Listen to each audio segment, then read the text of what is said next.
Let's now turn to the latest poll numbers. This one coming from research firm Infotrack. And these are probably the numbers that you have heard being discussed. I'm talking about the 42% and the 38%. And this has been the talking point, showing ODM leader and Azimio la Umoja One Kenya Coalition Party candidate ahead of the Deputy President William Ruto of UDA Party with 42% over 38%.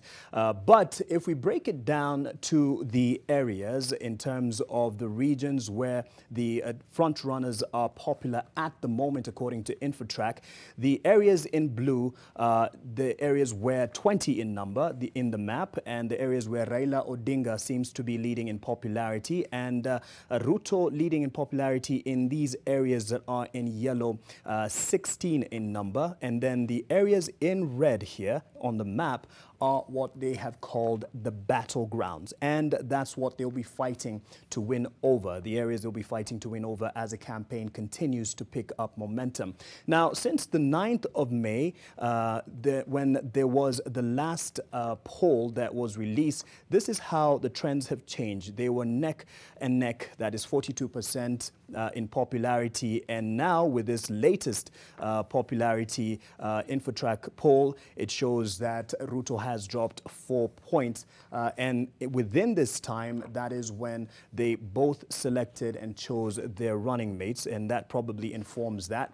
And these are the areas that the respondents, 9,000 who were targeted in this poll, felt that these politicians should prioritize in terms of sorting out the areas that need addressing.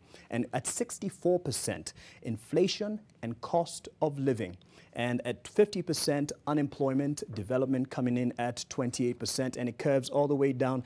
And surprise, surprise, the COVID-19 impact coming in at 0.4% in terms of the priority areas that need to be addressed. Now, let's look at the popularity of the party. And the deputy president who leads the UDA party seems to be leading in terms of visibility of his party. 35% there, ODM, which is the party that Raila Odinga leads at 34%, Jubilee Party 4%, and Wiper 2%.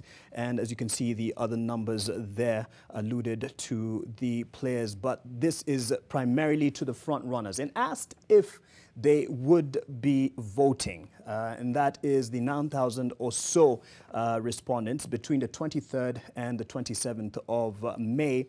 95% said yes, they would vote, and 3% said no, and 2% were not sure, and 0.04% refused to answer. Let's hear more from Angela Mbitho on other findings from Infotrack.